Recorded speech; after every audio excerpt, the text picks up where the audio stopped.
Hello students, welcome back to my YouTube channel. आज का हमारा टॉपिक है fungicides and efficacy of fungicide. Actually जो फंजीसाइड्स है वो मैंने कवर किया है अपने जो डिजीज़ मैनेजमेंट के जो मैंने वीडियोस बनाए हैं उसमें केमिकल कंट्रोल के अंदर फंजीसाइड्स को मैंने डिटेल में मेंशन किया है। पर चूंकि ये अलग से आपका एक सिलेबस का टॉपिक है तो मुझे I prefer to make a separate video for it. So let's start with the video. Introduction and classification of fungicides. To study different groups of fungicides, their classification and disease control, ये इसमें हम पढ़ेंगे। अब सबसे पहले हम देखते हैं फंजीसाइड होता क्या है। The word fungicide originated from the two Latin words with fungus and cadio. The word cadio means to kill. Thus, the fungicide is an agency or chemical which has the ability to kill the fungus. Hence, fungicide is a chemical that is capable of killing the fungi. Okay, so fungicides are used as dusts के जैसे हम इनको use कर सकते हैं. They are used as dust, sprays, paste and slurry, or to apply a protective cover to kill the pathogen present and by residual action prevent subsequent infection and they destroy the pathogen on the dormant plant parts. इसके अंदर कुछ चीज़ें हैं like फंजीस्टेट है, एंटीस्पोरुलेंट है। फंजीस्टेट क्या होता है? Some chemicals do not kill the fungal pathogen, however they simply arrest the growth of the fungus temporarily. मतलब कुछ जो केमिकल्स हैं वो पैथोजन को किल नहीं करते पर उनकी ग्रोथ को वो क्या करते हैं? कंट्रोल कर लेते हैं, चेक कर लेते हैं। मतलब pathogen can not grow afterwards completely. These chemicals are called fungistat. State means वो उसको to check and the phenomenon of temporarily inhibiting the fungal growth is termed as fungistasis. Then comes the antisporulent. Some other chemicals may inhibit the spore production without affecting the growth of vegetative hyphae and called as antisporulent. तो कुछ और chemicals हैं वो क्या करते हैं, जो vegetative part है, जो प्लांट है, उस पर वो कोई एडवर्स इफेक्ट नहीं डालते हैं और जो पैथोजन है उनके स्पोरुलेशन को वो रोक देते हैं, इसलिए वो क्या कहलाते हैं? एंटी स्पोरुलेंट कहलाते हैं। The anti sporulant and fungistatic compounds do not kill the fungi, इसलिए उनको हम फंजीसाइड्स नहीं कहते हैं because they do not kill the fungicide, they just control the growth of the pathogen. Fungicides can be broadly grouped on three bases. Like हम इनको study करेंगे mode of action कि फंजीसाइड्स का मोड ऑफ एक्शन किस तरह से होता है, देन जनरल यूज़ किस तरह से हम उनका करते हैं और उनका केमिकल कंपोजिशन क्या है। सो बिफोर स्टार्टिंग इट हम ये पहले समझ लेते हैं कि एक परफेक्ट फंजीसाइड के लिए क्या क्या प्रॉपर्टीज़ होनी चाहिए। तो सबसे पहला, it should be safe to store and transport. Safe होना चाहिए, उसको हम स्टोर कर सकें और उसको हम एक जगह से दूसरी जगह तक इजीली ट्रांसपोर्ट कर सकें। It should be simple to apply at a precise doses level, इसको अप्लाई करना सिंपल होना चाहिए। It must offer effective and consistent disease control. Obviously यदि वो फंजीसाइड है तो उसका डिजीज़ कंट्रोल इफेक्टिव होना चाहिए। It should not be toxic to plant at the recommended dose level. It should not adversely affect other parts of the crop ecosystem. It must not constitute a hazard during application. Residues of the fungicide in the crop should not pose a problem for the consumer, and the financial return should increase the cost of the fungicide and its application. Okay, तो ये कुछ qualities हैं या कुछ properties हैं जो कि एक फंजीसाइड्स के अंदर होनी चाहिए। चलिए अब हम सबसे पहले स्टार्ट करते हैं मोड ऑफ एक्शन या किस तरह से वो क्या काम करते हैं उसके बेसिस पे। पहला होता है protectant. Okay, as the name suggest protectant fungicides are prophylactic in their behaviour. Fungicide which is effective only if applied prior to fungal infection is called protectant. Example zinab and sulfur. मतलब protected fungicides क्या होते हैं? जब उनको apply करते हैं infection से पहले तो वो एक प्रोटेक्टेंट लेयर की तरह काम करती हैं। और सपोज लीफ पर एक जगह आपने प्रोटेक्टेंट लगा रखा है तो वो उसी पोर्शन को ही प्रोटेक्ट करेंगी, दूसरे पोर्शन को वो प्रोटेक्ट नहीं करेंगी। Then comes the therapeutant, fungicide that is capable of eradicating a fungus after it has caused infection and thereby curing the plant is called chemotherapeunt। अब जो थेराप्यूटेंट हैं, प्रोटेक्टेंट तो सिर्फ क्या करते हैं, प्रोटेक्ट करते हैं बिफोर इन्फेक्शन। जो थेराप्यूटेंट हैं और इरेडिकेंट्स ये ऑल टुगेदर सेम होते हैं। ये क्या करते हैं, ये इरेडिकेट कर देते हैं फंगस को जब इन्फेक्शन कॉज करने के बाद भी। इसका एग्जाम्पल है कार्बोक्सिन। और इरेडिकेंट्स भी सेम ही है, they are those which remove pathogenic fungi from an infection court area of the host around the propagating unit of a fungus in which infection could possibly occur. इसके examples हैं organic mercurials, lime sulphur, dodine etcetera. जो protected fungicides हैं when applied on plants or plant part supplement the defences of the plant by forming a superficial chemical barrier to prevent or protect against infection. जैसे अपन cream apply करते हैं ना, उसी तरह से ये जो प्रोटेक्टेड फंजीसाइड्स हैं वे प्रोटेक्टिव लेयर बना लेते हैं। Though the protected fungicides are effective against a wide range of fungal pathogens, they have limitations in practical use. तो इसलिए इनका क्या है, कुछ लिमिटेड, इनको हम सिर्फ लिमिटेड यूज़ के लिए ही काम में ले सकते हैं। हमेशा हम इन प्रोटेक्टेड फंजीसाइड्स को काम में नहीं ले सकते। जो most of the protected fungicides हैं, they are known to be multi-site inhibitors which interfere with the central metabolic process of the target fungus. Indeed, the majority of these fungicides appear to affect ATP production either by inhibiting respiration or by uncoupling oxidative photophosphorylation। तो ये इनका mode of action होता है कि ये किस तरह से, और ये एक से ज़्यादा जो पैथोजेंस है उनके लिए भी ये इफ़ेक्टिव होते हैं।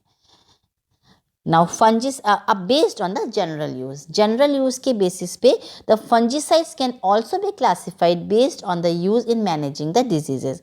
उसमें सबसे पहले आता है सीड प्रोटेक्टेंट्स, मतलब वो फंजिसाइड्स जो कि सीड्स को प्रोटेक्ट करने के लिए काम में लिए जाते हैं। उनके एग्जाम्पल आप याद कर लीजिए, जैसे कैप्टन है, थीराम है, carboxin etcetera. Then soil fungicides मतलब प्री प्लांट, सॉइल फंजिसाइड्स मतलब प्लांट को ग्रो करने से पहले जो सॉइल के अंदर मिक्स किया जाता है वो कहलाता है सॉइल फंजीसाइड्स। इसका एग्जाम्पल है क्लोरोपिक्रीन, फॉर्मेल्डिहाइड बहुत कॉमन प्रैक्टिस है, इसको कॉमनली यूज़ किया जाता है as a soil fungicide etcetera. बाकी नाम you can learn from this slide. Then soil fungicides for growing plants, मतलब जो कि प्लांट्स जब ग्रो हो रहे हैं तो उसके बाद हम जो सॉइल के अंदर फंजीसाइड्स डालते हैं उसमें बॉडीएक्स मिक्सचर है, कॉपर ऑक्सीक्लोराइड है, कैप्टन है, thiram etcetera. Okay, now foliage and blossom protectants, जब जो प्लांट है वो आपका फॉलिएज स्टेज पे आ जाए या ब्लॉसम करने लग जाए, फ्लावरिंग होने लग जाए, तब हम क्या चीज़ें अप्लाई करेंगे, तब अलग, एक्चुअली हर एक स्टेज के लिए अलग अलग फंजीसाइड्स है। तो वही यहाँ पर डिस्क्राइब कर रखा है कि बेसिस ऑफ किस कौन सी स्टेज पर कौन सा फंजीसाइड यूज़ करना चाहिए, उस हिसाब से ये क्लासिफिकेशन है। सो उसी तरह से फ्रूट प्रोटेक्टेंट्स हैं, you can go through these names. Then eradicants हैं, ट्री वुंड रैसेस मतलब वो होते हैं जबकि सपोज ट्री के अंदर कुछ वुंड हो गया या कोई कट लग गया और उससे क्या है जो डिजीज़ उससे मतलब फैल रही है या उसके थ्रू पास हो रही है, तो उसको ड्रेसिंग करने के लिए सपोज बॉडीएक्स का एक पेस्ट होता है वो वहाँ पर अप्लाई कर दिया जाता है, या चाउ बाटिया पेस्ट है उसको वहाँ पर अप्लाई कर दिया जाता है जिससे कि वो वुंड हील हो जाए। Then antibiotics you all know like actidione है, ग्रीसियोफल्विन है, स्ट्रेप्टोमाइसिन है, स्ट्रेप्टोसाइक्लिन है एक्सेट्रा। एंटीबायोटिक्स का मोड ऑफ एक्शन आपको पता ही है कि वो किस तरह से उन माइक्रो ऑर्गेनिजम्स के अगेंस्ट उनको किल करती हैं, and they are also biological in origin. Then general purpose sprays and dust formulations. Okay, now next are non systemic fungicides. एक तो होती हैं सिस्टेमिक फंजीसाइड्स जिनको हम नेक्स्ट वीडियो में मैं आपको बताऊंगी कि सिस्टेमिक फंजीसाइड्स क्या होते हैं। जो नॉन सिस्टेमिक फंजीसाइड्स हैं वो क्या हैं, वो ट्रांसलोकेट नहीं होती हैं, मतलब जो वो सिस्टेमेटिकली मतलब प्लांट्स के अंदर ट्रांसलोकेशन नहीं होता है, वो कहलाती हैं नॉन सिस्टेमिक फंजीसाइड्स। ओके, उसमें सबसे पहला sulphur fungicides. It can be classified as inorganic sulphur and organic sulphur. Sulphur fungicides emit sufficient vapor to prevent the growth of the fungal spores at a distance from the area of deposition। तो ये जो sulphur fungicides हैं, इनकी जो vapours, ये क्या करते हैं, इनकी जो सल्फर की जो वेपर्स हैं वो फंगल स्पोर्स को की ग्रोथ को चेक करने का काम करती हैं। और ये भी एक कॉन्टैक्ट एंड प्रोटेक्टिव फंजीसाइड्स है, नॉर्मली अप्लाइड एज स्प्रेज और एज ए डस्ट। तो सल्फर की डस्ट हम यूज़ करते हैं या उसको हम एज अ स्प्रे भी यूज़ कर सकते हैं। Now mobility within the plant, तो जो कॉन्टैक्ट या प्रोटेक्टेंट ड्रॉपलेट्स जो होते हैं spread out on the surface were deposited, do not move inside. तो ये नॉन सिस्टमैटिक फंजीसाइड्स हैं, दे उनकी मोबिलिटी नहीं होती है प्लांट्स के अंदर। तो जो भी आपने स्प्रे किया है, डस्ट स्प्रे किया है या आपने कुछ पाउडर स्प्रे किया है, ओके, तो ये जो ड्रॉपलेट्स हैं ये सिर्फ सरफेस पर ही डिपॉजिट होंगी, अंदर की तरफ ये मूव नहीं करेंगी। Leaves produced after the application are not protected, because आपने तो स्प्रे कर दिया, तो वो स्प्रे कहाँ पे प्रेजेंट है, जो कि ऑलरेडी पहले से लीव्स प्रेजेंट थी। अब जो नई लीव्स आ रही हैं उन पर इसका कोई इफेक्ट नहीं होगा और वो they are prone, the new leaves are prone to the disease development. Okay, because there is no chemical, no protection, because ये एब्जॉर्ब, जो नॉन सिस्टेमिक फंजीसाइड्स हैं they are not absorb by the plants, ना absorb हो रही हैं ना ये translocate हो रही हैं, तो उनका इफेक्ट तब तक ही उन पर ही रहेगा जिन पर कि हमने इनको स्प्रे किया है। देन लोकली सिस्टेमिक या translaminar droplets spread out on and move inside the leaf tissues. तो ये कुछ जो सिस्टेमिक, जो अभी तक हम बात कर रहे थे नॉन सिस्टेमिक फंजीसाइड्स की, अभी लोकली सिस्टेमिक क्या होते हैं, जो सिस्टेमिक फंजीसाइड्स हम नेक्स्ट वीडियो में भी मैं आपसे कुछ बातें शेयर करूंगी। जो लोकली सिस्टेमिक के अंदर क्या होगा, सिर्फ ये है ट्रांसलैमिनर, जो ड्रॉपलेट्स हैं they spread out on and move inside the leaf tissues. आपने स्प्रे किया लीव्स के अंदर और वो क्या करेंगी, वो इनसाइड द लीफ टिश्यूज वो अंदर चली जाती हैं। And external and internal protection, चूंकि वो अंदर चली गई तो ये दोनों तरह से प्रोटेक्शन प्रोवाइड कर रही हैं, एक्सटर्नल भी और इंटरनल भी। Leaves produced after the application are not protected, इसमें भी सेम ही है, बिकॉज आपने स्प्रे कर दिया है। अब वो सिर्फ लीफ के वो क्या लोकली सिस्टेमिक है, मतलब जिस लीफ पर वो डाली गई है वो उसी लीफ में वो मूव कर रही है अंदर और बाहर, बाकी प्लांट्स के पार्ट्स पर वो नहीं जा रही है। तो इसलिए जो नई लीव्स हैं उसको भी ये प्रोटेक्ट नहीं करेंगी, इसे हम कहते हैं locally systemic. Then role in protection, preventive, जो अब ये जो फंजीसाइड्स हैं इनका प्रिवेंटिव रोल होएगा, कॉन्टैक्ट एक्शन होगा, prevent spore germination and infection, contact and systemic fungicides, मतलब ये जो कॉन्टैक्ट, जो लोकली सिस्टेमिक फंजीसाइड्स हैं ये कॉन्टैक्ट पर ही या उस पर्टिकुलर लीफ के लिए को ही ये जो है मतलब प्रोवाइड करेंगी, कंट्रोल प्रोवाइड करेंगी, बाकी प्लांट पार्ट्स पर ये ट्रांसलोकेट नहीं होती हैं। क्यूरेटिव हैं, kill mycelium and fruiting bodies within the leaf and systemic fungicides. Okay, then non systemic fungicides क्या होती हैं, जो अभी हमने पहले पढ़ा, ये sulphur fungicides we have already discussed it. It is generally used to control powdery mildews of fruits, vegetables, flowers and tobacco. तो ये कुछ इसके डस्ट फॉर्मुलेशंस हैं कि सल्फर डस्ट को कितना बनाना है। देन वेटेबल सल्फर है, ये सारी चीज़ें आपको उस वीडियो में भी आपको मिलेंगी जो इसमें क्या मैंने बताया, chemical control, how chemicals use to control the plant diseases, उसमें भी डिटेल्स के अंदर फंजीसाइड्स को मैंने विद डिटेल्स उसमें डिस्कस कर रखा है। देन सल्फर के बाद आता है डाईथायोकार्बामेट्स, इसके अंदर मोनो एल्काइल डाईथायोकार्बामेट्स हैं, इसके एग्जांपल्स हैं और इस डिजीजेस दे रखी हैं कि इससे कौन कौन सी डिजीजेस कंट्रोल हो रही हैं। Like these fungicides are used for control of a wide range of diseases like leaf spots, blights, anthracnose, rust, downy mildews, etc. of many crop plants. Then comes the copper fungicides. The fungicidal action of copper was mentioned mentioned as early as 1807 by Prevost against wheat bun disease. Its large-scale use as fungicide started in 1885 after the discovery of Bordeaux mixture by Millardet in France. The mixture of copper sulfate and lime was effective in controlling downy mildew of grapevine caused by Plasmopara viticola and later late blight of potato, that is Phytophthora infestans. तो ये Bordeaux mixture किससे बनता है? ये जो lime है और copper sulphate से बनता है, तो ये कॉपर फंजीसाइड्स का एक बेहतरीन एग्जाम्पल है. Then some other copper sulphate preparations later developed were Bordeaux paste. तो सबसे पहले तो बॉडेक्स मिक्सचर का इन्वेंशन हुआ, then Bordeaux paste, Chaubattia paste, Burgundy mixture and chestnut compound which are all very effectively used in the control of plant diseases. मैं फिर mention करना चाहूँगी कि आप पहले वाला वीडियो भी ज़रूर देखें और फिर इन दोनों वीडियोस के को मिक्स करके या इन दोनों वीडियोस को आप दिमाग में रखते हुए अपने नोट्स बनाएं. In addition, some preparations of copper like copper oxychloride, Bitox, Blitox, etc. Some of the important disease control by the copper fungicides are: copper fungicides are used as protective fungicides for foliage applications and as a soil drench.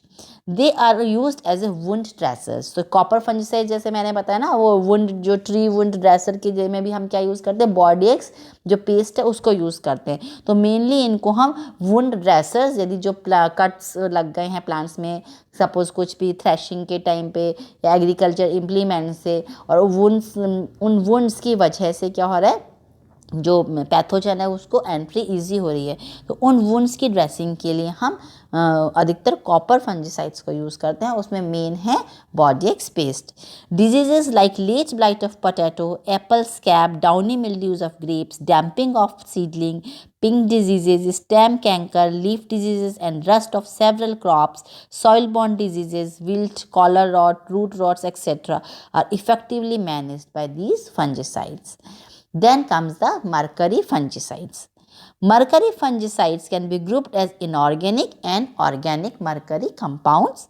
Both the groups are highly fungitoxic and were extensively used as seed treatment chemicals against seed borne diseases.